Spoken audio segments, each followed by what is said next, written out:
बच्चों, एक बार फिर से आप सभी का बहुत बहुत स्वागत है। इस वीडियो में हम 8वीं क्लास की हिंदी की कार्यपत्रक संख्या 11 जो कि 25 अगस्त के लिए है उसको पढ़ेंगे। छात्रों, आपकी जो किताब है हिंदी की बसंत, उसका जो पाठ है लाख की चूड़ियाँ, उसके लेखक कामता नाथ हैं। इसे कई सारे हिस्से पढ़ चुके हैं। आज इसका ये अंतिम हिस्सा है और इसमें पढ़ेंगे कि जो लेखक है कैसे वह जो बदलू था उसे का मामा लगता था, काका कहता था। पिछली वर्कशीट में उसके घर गया था तो देखा बहुत सारी चीज़ें उसके यहाँ बदल चुकी हैं। अब लोग लाख की चूड़ियाँ नहीं पहनते हैं क्योंकि यह शहर रहता था, कई साल बाद गया है। लाख की चूड़ियाँ नहीं पहनते हैं। अब लोग क्या पहनते हैं? शीशे की चूड़ियाँ पहनते हैं। बदलू का व्यवसाय ख़त्म हो गया है, वह बेकार पड़ा हुआ है, उसकी तबीयत भी नासाज है, उसके गाय बिक गई है। ये सारी चीज़ें देखता है तो वह अपने मन में एहसास करता है या कि बदलू जो पहले जिसका इतना ज़्यादा चूड़ियाँ बिकती थी, गांव के लोग इसके यहाँ लाइन लगाते थे, लोगों को बना के देता था, इसका जीवन कितना खुशहाल था।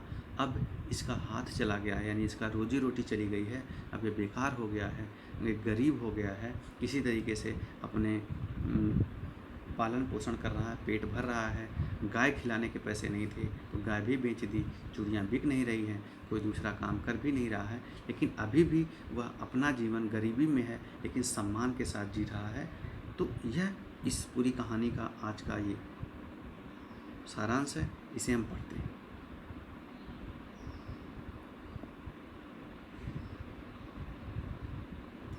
अब बदलू ने जब उसे लेखक ने आम मांगा तो उसने बोला अपनी बेटी से कि रज्जो भैया के लिए आम ले आओ। नहीं काका, आम तो इस साल बहुत खाए हैं। तो इसने मना किया, काका मैंने तो आम बहुत खाए हैं। वाह वाह, बिना आम खाए कैसे जाने दूंगा तुमको। लेकिन देखिए बदलू का प्यार, इससे पहले इसको प्यार करता था, इसको छोटी छोटी गोलियां देता था, कंचे देता था, अभी भी वह चाहता है कि यह कुछ खाए, खा के जाए, प्यार है। लल्ला आपको ऐसे थोड़े नहीं जाने दूंगा। मैं चुप हो गया, मुझे वे दिन याद आ गए जब वह मेरे लिए मलाई बचा कर रखता था। गाय तो अच्छी है ना काका, मैंने पूछा। अब बताइए, लेखक को वह दिन याद है कि जब उसके लिए वह मलाई रखता था और जब यह जाता था उसे वह मलाई रखता था। तो वो जब याद आ गया उसने पूछा, काका गाय तो अच्छी है ना। गाय कहाँ है लला, 2 साल हुई बेच दी, कहाँ से खिलाता। उसने कहा, लला गाय तो हमने बेच दी, पैसे नहीं है तो कैसे मैं उसे खिलाता, इसलिए गाय वाली हमने बेच दी। इतने में रज्जो उसकी बेटी अंदर से एक डलिया में ढेर से आम लेके आई। यह तो बहुत है काका, इतने कहाँ से खा पाऊँगा मैं। तो लेखक ने कहा, काका इतने आम तो बहुत ज़्यादा हैं, हम कैसे खा पाएंगे। अरे वाह वाह, वह हंस पड़ा, बोला अरे बेटा शहरी ठहरे ना, शहर में चले गए। अरे मैं तुम्हारी उम्र का था तो इसके चौगुने आम एक वक्त में खाया था। वक्त मतलब एक वक्त में। तो बदलू ने कहा कि जब मैं तुम्हारी उम्र का था तो हम इससे चौगुना आम खा जाते थे बेटा, अब तो क्या है, लेकिन तुम शहरी ठहरे तो आप लोगों की बात ही कौन है। मैंने उत्तर दिया, हाँ अच्छा बेटी, लला को 4-5 आम छाँट कर दो, सिंदूरी वाले देना, देखो लला कैसे हैं, इसी साल यह पेड़ तैयार हुआ है। तो बदलू ने अपनी बेटी से कहा कि लला इतने आम नहीं खा पाएंगे, वह इनको क्या करे, 4-5 अच्छे वाले आम छाँट कर दें। फिर उसने कहा ये सिंदूरी आम, क्योंकि आप देखेंगे जो गांव के आम होते हैं वो बहुत उनमें अलग अलग कलर होते हैं, तो देसी आम जो होते हैं, तो सिंदूरी आम बोला कि ये आम देखो और उसे अभी इसी साल यह पेड़ तैयार हुआ है, इसके आम खा कर देखो। रज्जू ने 4-5 आम अंजलि में लेकर मेरी ओर बढ़ा दिया। उसने अंजलि में आम लिया और इनकी ओर बढ़ा दिया। आम लेने के लिए मैंने हाथ बढ़ाया तो मेरी निगाह एक क्षण के लिए उसके हाथों पर ठिठक गई। तो लेखक कह रहा, जब मैंने आम लेने के लिए हाथ बढ़ाया तो इसकी आंखें रज्जू के हाथों पर ठिठक गई। क्यों? क्योंकि उसकी गोरी गोरी कलाइयों पर लाख की चूड़ियाँ बहुत फब रही जच रही थी, और अभी भी वह लाख की चूड़ियाँ पहने हुई थी। कौन?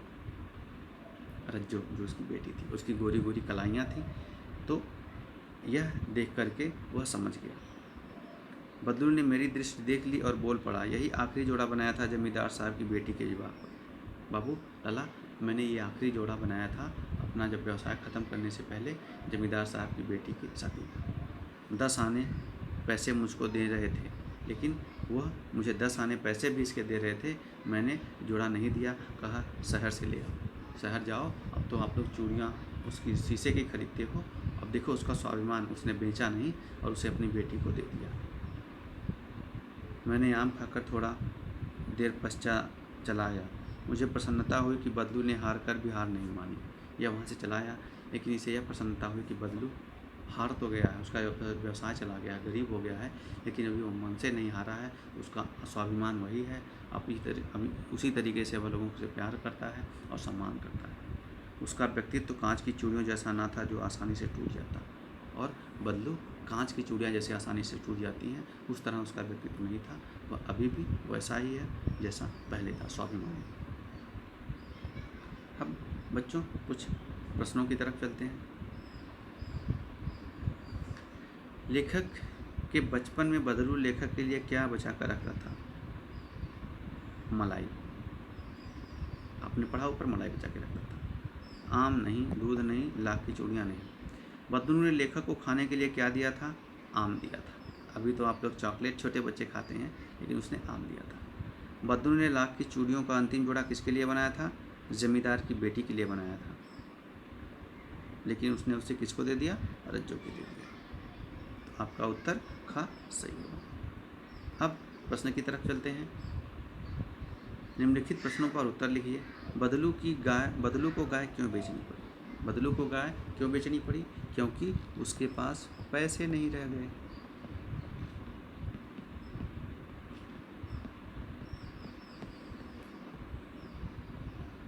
भाई गरीबी आ गई, उसका व्यवसाय खत्म हो गया, तो कहाँ से कमाएगा पैसे? लेखक ने बदलू के लिए ऐसा क्यों कहा कि उसका व्यक्तित्व कांच की चूड़ियों जैसा ना था? लेखक ने इसलिए कहा क्योंकि वह स्वाभिमानी था और इतने जल्दी वह अपने स्वाभिमान को नहीं हिलाया। अब अगले प्रश्न क्या है? एक्टिविटी की तरफ चलते हैं।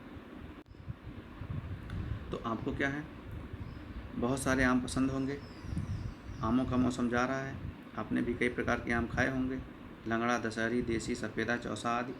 आमों के विभिन्न प्रकार के किस्मों के चित्र एकत्रित कीजिए और उन पर एक अनुच्छेद लिखना है आपको। तो यह बच्चों आप खुद करिए और करके अपने कक्षा अध्यापक के साथ शेयर करिए। Thank you.